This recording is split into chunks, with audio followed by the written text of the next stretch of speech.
Is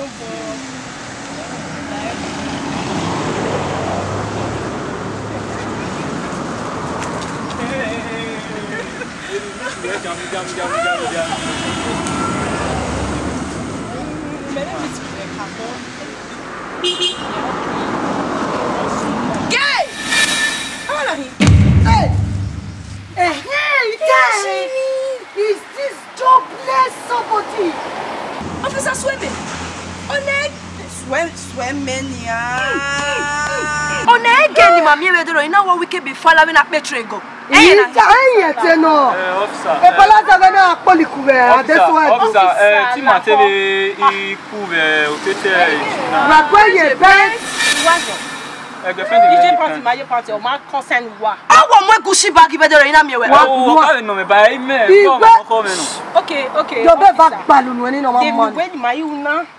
I play with Gideon. Wahala first number 1. Odor offense number 2. Good. Even look for offense. Good. Yeah, I'm always Sugar. Again, has contravened the law of the land under the subsection 305. The criminal. Swimming. A boy now. America we boy now. A boy now we mu pepe. Under the Iroko tree. Oriawa. A tree na zero so na mu. Eti unwe nesi. Ma bela wo every man say gegi ro egbe. Okay. What you say to matter now? Now, a girl where or prove stubbornness. Now to the stationary. For that reason, you are under arrest. Officer, may I say that I'm not getting to agree. I'm not getting to agree. It's too much. Officer, no way. Your baby is talking to us and you move. When a man make a move, who will not say move.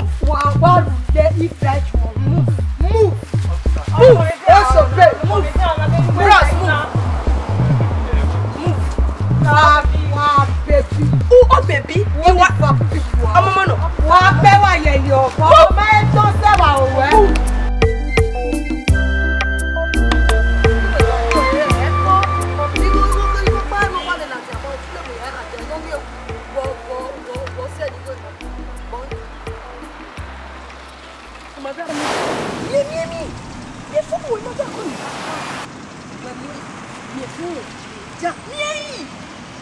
Excuse me, we want my phone now. What one? Hello, madam. Hello. Maintenant, sugar. Sugar. Swimmer. Swimmer. Arema. Senior officer Arema. The calling number is your mamu. My phone in there. I want to have my own Arema. Hello. Swimmer. Hey, madam. How as your when your dear one? Me when Nigeria. No, you why I put here you follow you. Come on, bad, no, we are so mad. You didn't declare anymore. My one money, nothing. No more. Swimmer, wherefore we complain. Before we complain. Yay. Hey, to come, man. Because a roadblock in it, our amigo over. Hey, to come, man, a swimmer. No. Will you keep quiet? Yes, ma. I said, keep quiet there. Yes, ma. Even though it's okay, man, in fact, you are sacked. It's sacked when I can't go back. Yes, ma. Because in Winana, he want the inner art. Okay, ma. Don't give me that rubbish. Now I go by what's on matter. Oh, you're not going to die a roadblock. What are you walking? Madam, oh, shut. Boss, kita no. Kita no block by shut door. I'm gonna go la. Esi a block. Oh, bien prima. Oh, on na poto yes akai. Oh, you me wona mu ya ka. What did you go to no one of you? You go me now. Okay, we go. No, go to where na dey. You go there.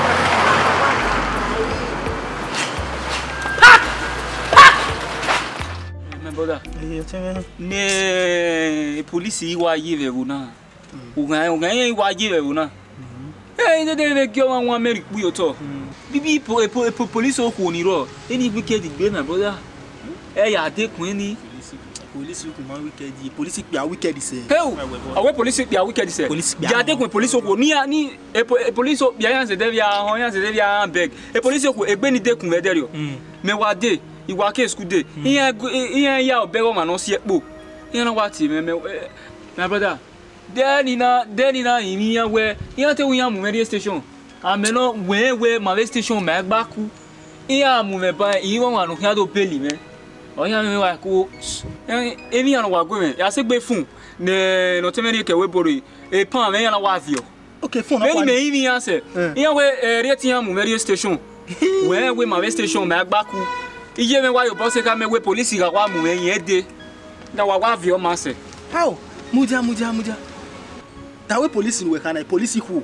Yen va no opa ma tan gbe opa tan iwen de no pa. Correct. The police go vani. Ya de kun then ma me get ni move be school ni okay school ma then ma we wa be are tutu tri opa ma na wa be are ta. Yes. Ya wa be re.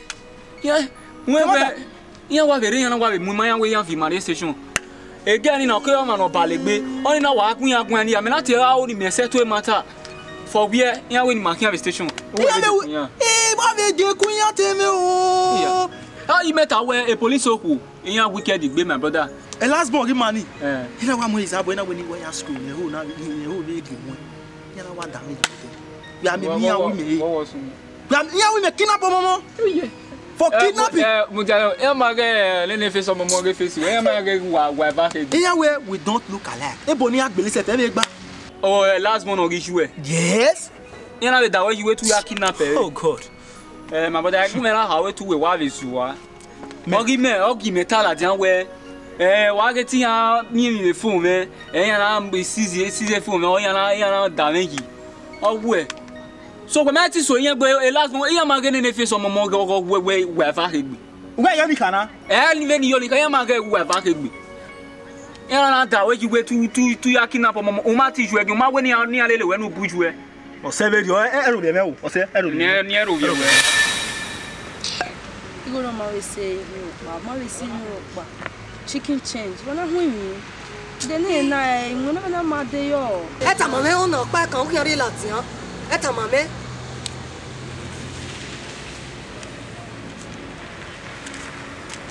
Tiri.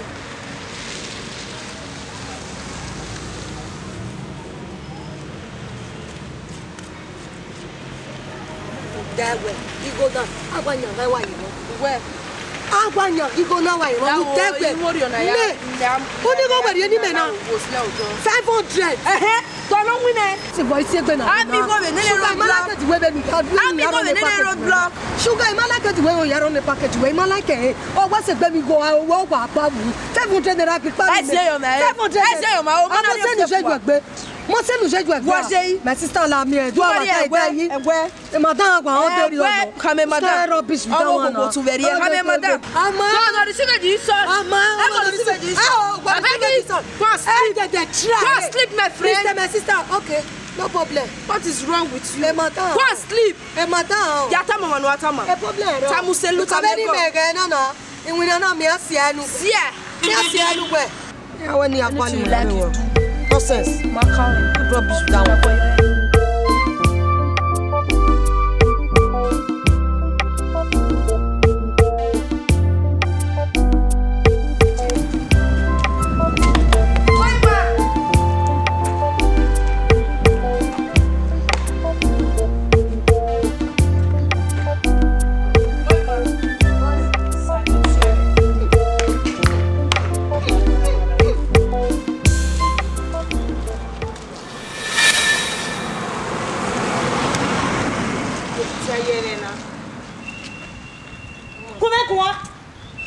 for a joke? Mama, hey, I'm a clear. Mama, we can't wear sugar. So, no man sugar is season now. I'm a commercial vehicles. I have a big man. I'm a bogey ladder. Il est routine. Non, mais doit sauver. Ça doit. Igo. Error. Igo. Inode. Inode. Okay. Who are fee way? Iredo joke. Eh? No. You think I'm here for a joke? Madam. Swim. Oh, my sorry, Binania. Now talk to me. Mama, me, I'm not joking, no. No money. No money. Oh, no money. No money. Information way. Our me, your boss is also. Eh? Madam. Yes. Oh, man, information you know, false information what you know. Mama, me, Yahoo boy. Yahoo. Mama, me come say mama, na me Yahoo boy. Sazi myself, mama, go ni mama we come me we Yahoo. I go do. Yeah. What fit tiko yana? No. Yeah, arrest you wife. You want to rob me? No. You rob me, you rob government. Madam, Hey. But it's say I am way kadru wife na. Ah, madam. Because Erina Muwere. Uma e fiame ana. Ba fiame ana. Madam, ku here me set it go la go. What you go kadru? Where Erina Muwere. Enya we oyesio. Enya we oyigwe. Ya yo me go. Wa kama we. Umami go. Madam. You want to rob me? I can rob you, madam. How will I comment? No. Madam, why comment it now? Me I tell you comment it now. I'm not joking. I'm not here for a joke. Madam, calm down, lao. Madam, we roll. You want to marry? Abi wa ge. Ninya wa. Eko, uma me get petty. We go veton we mu. No way. E ku ka so gbalo. Kemi how why?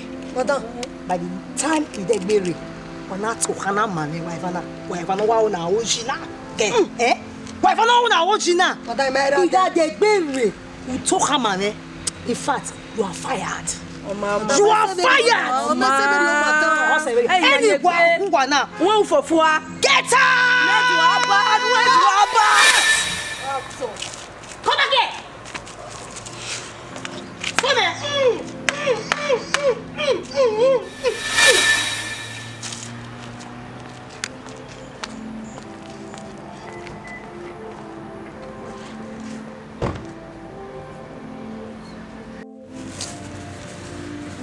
Oh shit. Oh wa van. Me we fofua. The man we have van, the man we are red. Sake! Oh easy. O man no stay you wo fe. La amu nu go do. Wa boy wa lo to pa. Sake sweme osu we gele asweme. Kongbe. My sister. Iye na go mu je we fun akwa. Go ahead. Igbe mi ka ko po. Me na o gbe. 18 ya pa pa ki moto. O ba pe mo wa ni o se kai. Sake sweme. My money. Ubega o mi awon me fofua. Ubega o mi awon me red. Then no officer ba ola moto pa. Esi ablo e ofin aduma. Saje e go e o gbe me kin yin. Any when I gbe gwe me ni. Ya wa ka me ba we am tired. Me man kata mu gode. Akian e agwasi aye. Again me o na agwasi aye. Ogumesi aye ya. Agwasi aye no Amade. Saje sona.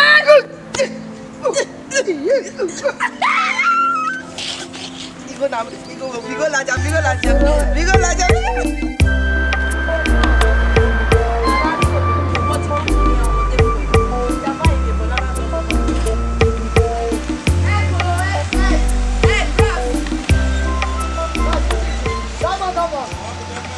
Oui, elle est pas ça va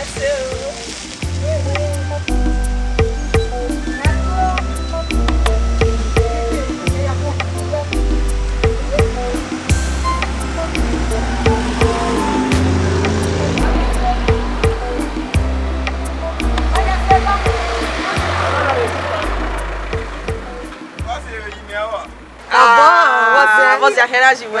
Ó, tá me vivo. Oruba.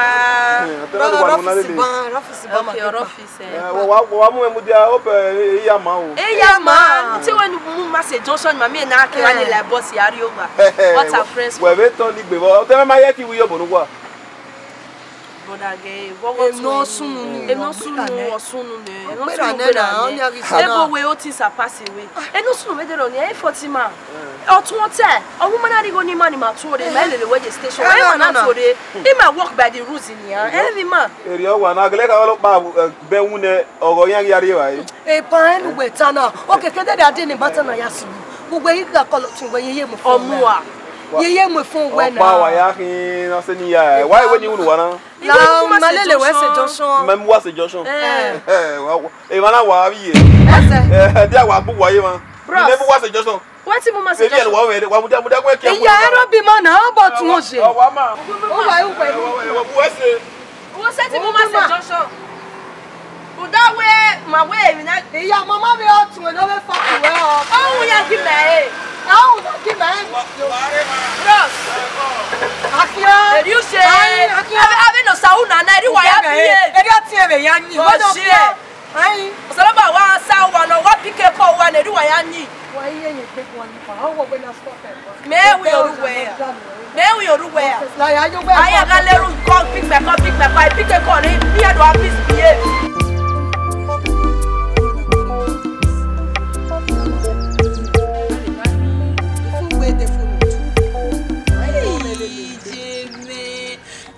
Never give me a home. I call. Hey, j'aime pas y aller no me rameger. For the ring the family they call you. If not be building or something they happen. Anyhow you be your money is involved. My guy. Pique. Ija money we ready duty. Me. Iji me wa. Imeri gone. Iji me be live for them. E boyfriend dey odwari ni ni bai. Me mejina. When I get limited, and I shake up Bijime, Erime or ball at your waru, Erime, Ishmeru swimmer, no bury me.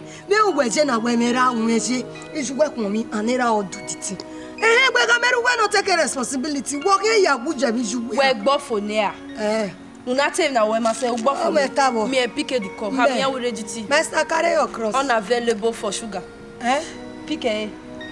Who pick a network? A network here, the record image. Who pick me a day by networking now. Why we go live second? Why we go your Pique. Why go your boss second? Pique. Why I pique? Hello, shut up. Hello, salary boy. Hello, Yari go Gia.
Waiting now. Hey, boyfriend, the way. Boyfriend, accident.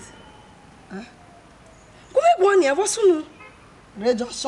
Just we are like up, baby. Our lock of your community, our lock of me. Hey!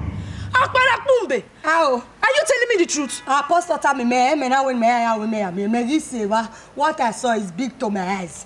And now when my eye look cannot see it. You two follow. 1, 2. My own boyfriend. No. My own boyfriend. You two go. My sugar. What's up?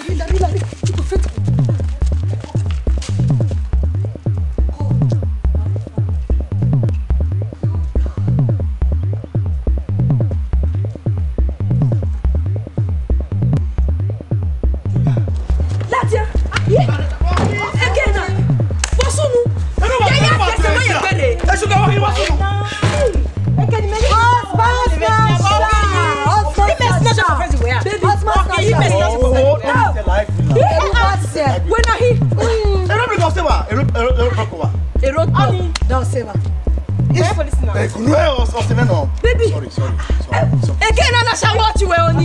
Again, I need Birakia. I saw no. Again, you made it. Meow. Ya le ti wa le le. Ya le ti wa le le le. No way, Ya ham.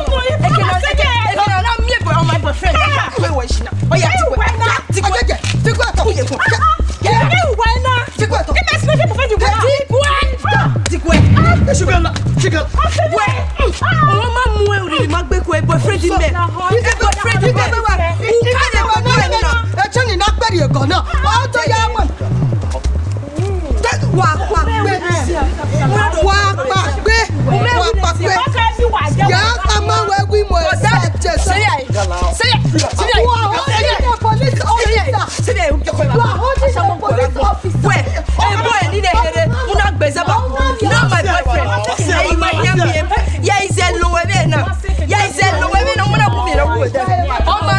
you are under arrest. For this simple reason. You are under arrest.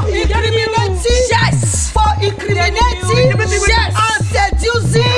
Yes. Somebody's boyfriend. For snatching a police officer on roadblock husband. You are under arrest. Get up. Get up. Move. Stand up and move. Stand up and move. Straight to the stationery. You lose my bet in the waist. My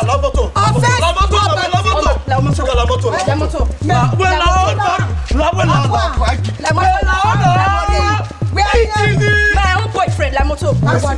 Sugar. La Moto. Okay, we'll go back with that. Hey, Sugar. Sugar.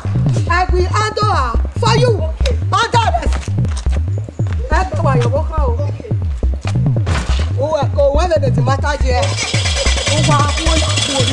Arrest that girl for me. I'm taking my boyfriend home. Yes.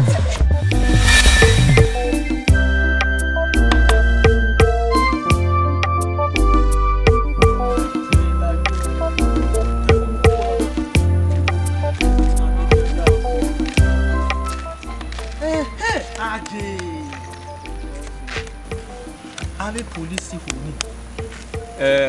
Ni mudia ye. Exactly. Yeah, there you go. We we yan. You can. You come up na kama me we. Avec police ni. Amata mu we na we gbe we yan. Wa re yan pay yan salary se yan. Ifun awon yan ma bo me. O ma bo me. We no. You come up kama me we. Yan e police. Fake police yan hin.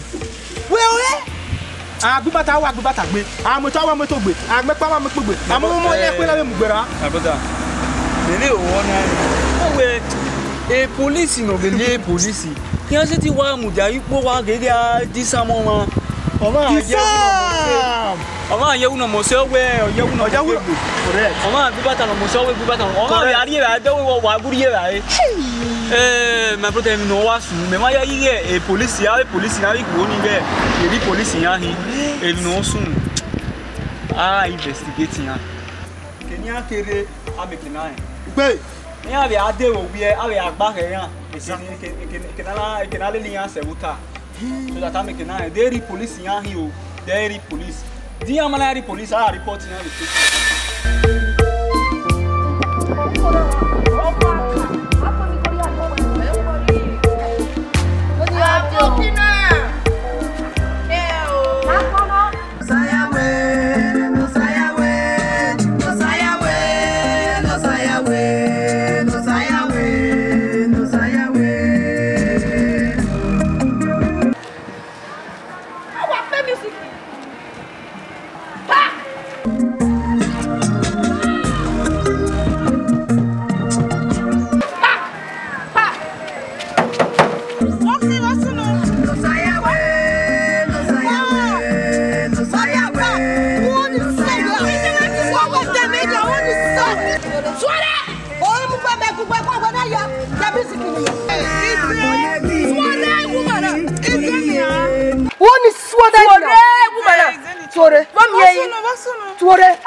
Go this way right now and follow this place. You are not obeying the police on uniform. Yes. Offense number 1. Yes. Offense number 1. Who the band? No, I play music. hotel where ya be night club here. O ka me dia. We me we street now. A lonely street no guy make a noise. Oni no wa. Is it me music we moto me? Oh no. No. Ni yi go me there. Then we ya pe for. Ori ma o ka me. Oh yes. Yes. For not obeying an officer of the law in uniform in Joshua, offense number 2. Offense number what? 2. Yeah, officer walking. Where they stop me making the way? What's no? O sabe o biele ki ko ne. Ya o ti mu moto na ni ya David the supermarket. Yeah, misbehave. Why you go there? You know me need to go Latin on the way. Officer. Yeah, married woman here. For insulting the officer in uniform. Offense number 3. Well, why you make me eat some more? Don't when you know, Madam, for to the officer of the law, offense number 4. Oh yeah, la moto magistrate. Where go Madam, where go meet our woman wa? Ni crack our don't bath. Madam, la moto, we are going to the office of the state. La moto. State. Yes. Madam Lema. Ik ben zo la moto. Ik wil maken. La moto. One is la moto. Madam. La. Ik ben zo Oh yeah. La moto. Where go meet our woman wa? Madam is wait on. Opa me. Officer Swame. Lota. Oh yeah, move. Move the motor. Move. Madam. Who will roll up here? What's on you? Oh yeah, it's been my we am marry. To wa mo very estate. Wa dia hian. Officer on duty. Oh, we roll up. Madam. Office number 6. Woman to Madam, we matore. Who gbo wa na authority? Who we kidnap police and uniform? Authority. Who gbo na authority? Yes, we motor na authority. Madam, who matore? Who call na pa shuwa? Madam! Pardon mo. Ano? Atema. Pardon mo.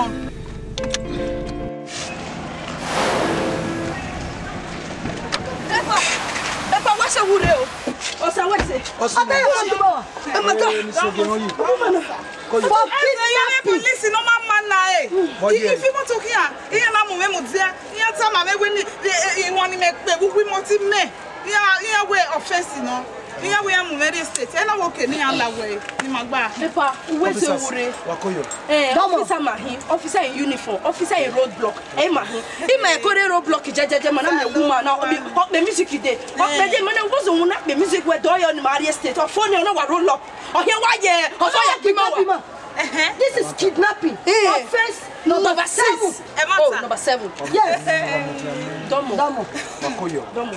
No. SP the call. If you were entire police station. Wakoyo. Domo. The division was State. the state was. Emma here. You want me now serve. You don't not serve. I know one waba. Ija. Epa dey know where they na. He wasted in Makere and this woman as he saw the police in uniform. Every na we We are lucky well. We are there. If I don't know. When you can't tie ba. Iwa I DPO wa. Me DPO. Rima waya. Bugiata wununa. DPO ga DPO ima ga. No. Arrested. DPO ima ga arrested. Okay. Muja. A state one in Wakere ni. If I'm an outside. Okay, but no better. Retire. Retire ukeva no better. Ukeva me fi ma be your office. We are here man no. Ire ba ni matter no. DPO ima ga the state. Organi me hold me any na. Arrested. DPO. Oh no. Epa. Any DPO ima iwa onwe. Mudanya mamege ina re train. Oi Mike Zuckerberg. Yes. The hotel dona. Hotel dona. You know what hotel dona? Yati. E bought the dear ni. Epa. Eni bono. Epa. DPO ima. Enye. estate. Estate now. DPO ẹ máa wà estate. Estate now. Ẹ má sọ̀nà mi máa nà ọgùn. Ẹ bá máa nà sáájú wẹ́ẹ̀. Wọ́n yẹ pèsè. Ọmọ tí kò ní ẹ̀ ọ̀gá wa. Ní estate ni a. Ẹ bá police ma kí we are police uniform. We are police in uniform. Ẹ bá. Báwo ni dẹ́ bọ̀? You are under arrest. Tu máa ń lọ ìsúnú náà. You are under arrest. You are under arrest. Ibi ẹ̀kẹ́ bari ma. Ipa we se fún mi à we mẹ́rin náà we drop it. Ẹ̀yin àjọ tẹ mọ́ pa yìí ma. Ipa no dey do like that for the life. Okay, why police? Ipa la ọ. Ìyẹn wẹ̀ àmúwẹ̀. Ẹ ọ́ lápá wà kí. Ipa mẹ́mẹ̀ wá jẹ́ primary 5 mẹ́mẹ̀ wá sí ní school. You know when you go for tailoring. Ọmọ bẹ́ẹ̀ ni ọmọ. Ipa àbújá ọmọ bẹ́ẹ̀. Iná dọ̀gbẹ́ bí ariwo ọmọ náà bí máa yìí múnà náà ọ̀nà ìgbókù ni máa gúnú. Ìpàláwọ̀ ẹlẹ́gbẹ̀ẹ́ condition náà yẹ́wọ̀ condition wọn mékèké fi ṣe ìwọ̀n lábẹ́ ni ìtẹ́ ìwẹ̀ police pápá 2 weeks ọ̀pá ẹgbẹ́ rẹ̀ training ground wọ́n náà tó gẹ́ ẹ̀mí ni mẹ́bẹ́ gbẹ́dẹ̀ sọ́yẹ̀ yẹ ìfẹ́ ìpàláwọ̀ ọ̀gá ni màkẹ́ wọn ọ̀gá ẹ̀ gbẹ́ so wọn náà ọ̀rẹ́ à ní polisi wa bọ̀ dẹ́bi wọn. má pa ẹ̀ bá wa. wá wá tó ta wá wá bìẹ́wò wá yọ wá wá parabole tilẹ̀ lè yá yá. Ipa àmùjá ẹ̀rẹ̀ náà wẹ̀ náà ọ̀dọ́ náà yìí náà. Nike gava bẹ̀rù náà Nike sábà ṣe polisi náà gbogbo ní wọ́n yẹ kó àrẹ bí wọ́n abúlé mi. Ìpẹ́ kì í fa ohun náà. Mẹ́rin mi ò sí kó mi kò tẹ̀ bá. Ó wà abúlé bí mi. Ipa àmùjá ẹ̀rẹ̀ náà wẹ̀ náà ọ̀dọ́ náà yìí náà. Nike gava bẹ̀rù náà Nike sábà ṣe polisi náà gbogbo ní wọ́n yẹ kó àrẹ bí wọ́n abúlé mi. Ìpẹ́ kì í fa ohun náà. Mẹ́rin mi ò sí kó mi kò tẹ̀ bá. Ó wà abúlé bí mi. Ipa làwọn náà làwọn. Ipa làwọn gbogbo. Where police? Wana ka toge. Wana toge. Where police? Na go we jere make you na olodi ni pe.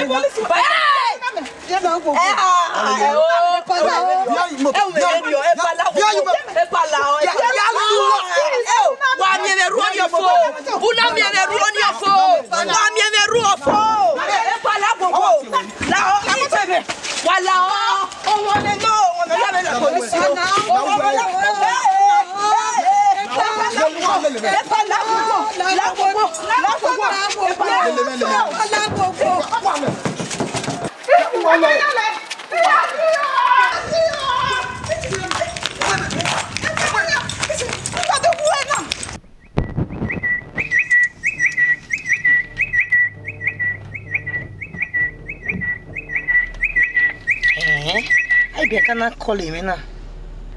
Mama, me by go get the TV chair with it.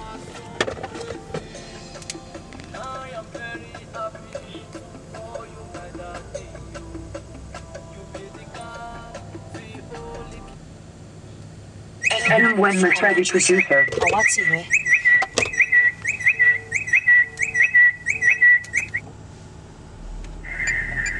Hello. Hello, madam. Hello, madam. Mais non, ça te soit, mais. What's on nous?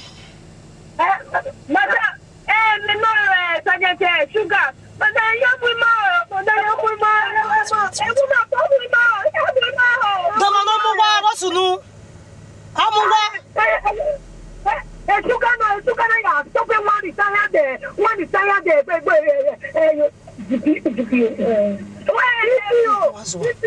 Always one them away. Oh, Gazima. If you need to know what the more we is the more yes, no madam, you know.